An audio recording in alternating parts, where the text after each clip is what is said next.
Hi everybody and welcome back to Kevin's Upfront Opinion today. So today I thought I'd do something I don't normally do, okay, which is talk about illegal immigration coming to the UK. Don't do it on this channel. May have done it once or twice, primarily go and do it on Borderlines, okay, which is another channel I'm involved in, okay. But I thought I'd give it a go and see what the figures are like. Okay, because I get sent the Home Office's figures on a regular basis, and I wish I didn't, because it's making me now have a beer. Okay, and I don't drink. I cannot remember the last time I had a drink. But when I saw the figures, and these figures are up until yesterday. Okay, so it's running from the 29th of June to the 5th of July. Okay, and I'm not going to have a straight beer because I can't stand John Smith's, and this is my wife's lager, as that, well, bitter, as she'll probably moan at me for saying, and my father-in-law will say. Okay, so how bad are the figures? Now, they're pretty bad.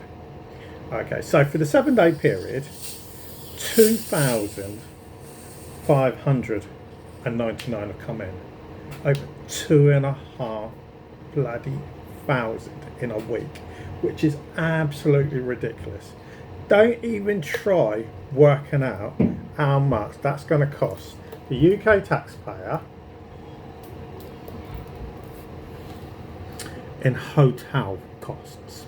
Because across the country, and I know this because I've read the information, it's come from the government, okay, but the average cost per night per asylum seeker in a hotel across the country is 140 quid. And the average person for one claim takes 9 months. That's no appeals, just one claim. Let's say, for instance, they get rejected and then they'll leave after they'll get kicked out after 9 months. But that doesn't happen. Okay, so the thing is, why is it happening? Why are the numbers? I would say that they're gradually going up. I'd like to say that, but they're not.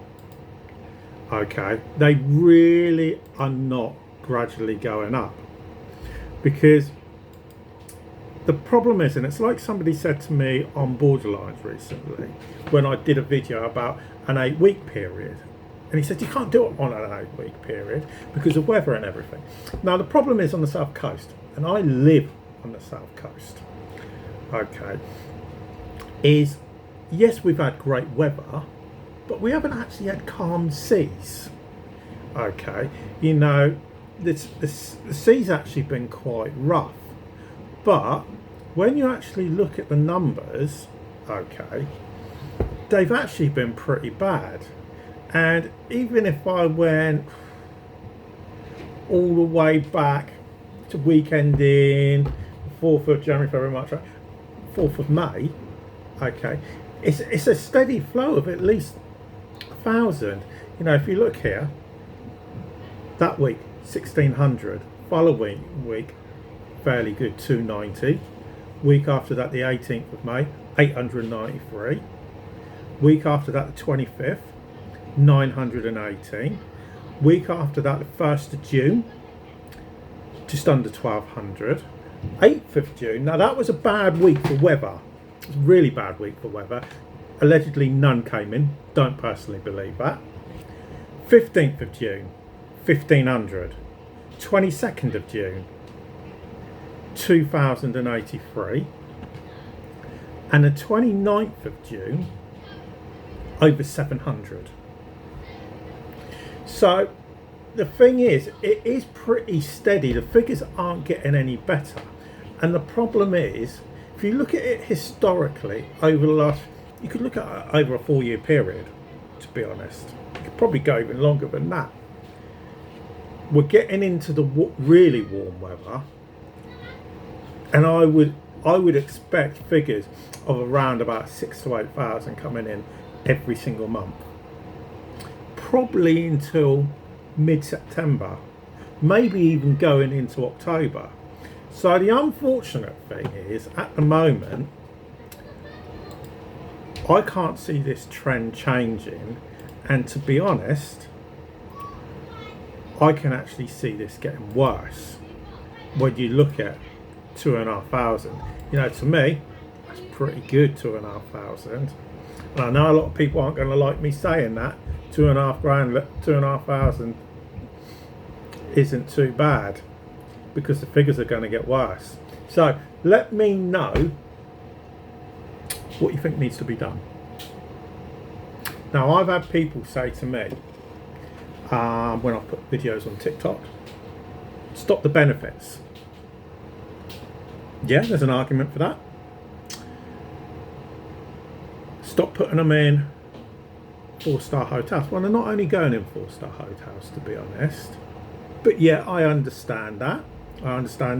You know, stop buying them all the clothes so they're living the life of Riley. Yeah, there's an argument for that. Okay, they come over here. Why not? And this is an argument that gets put forward. Okay, all right, you're going to put them in a hotel. Okay, fair enough. Just feed them and give them the essentials. No difference to what they would get in prison. Okay, yeah, okay, yeah, maybe they'll have TVs and Xboxes and PlayStations and everything, like gets said all the time.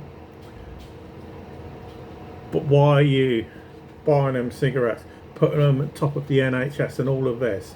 I don't want to get in an argument on that. So let me know what you think needs to be done realistically, not living in cloud cuckoo land or some kind of stupid comment that somebody from Reform or some far right group said. And I appreciate Reform aren't far right, I'm not trying to say that or anything,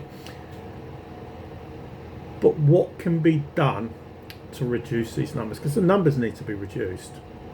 You know, because I was looking at the numbers yesterday off the EU's website, and even though the EU, they've dropped, some of the figures are really scary, and I'll be doing some videos about that on borderlines in the next week or so. So let us know in the comments down below, but for now, thanks for watching, and I'll speak to you again a bit later.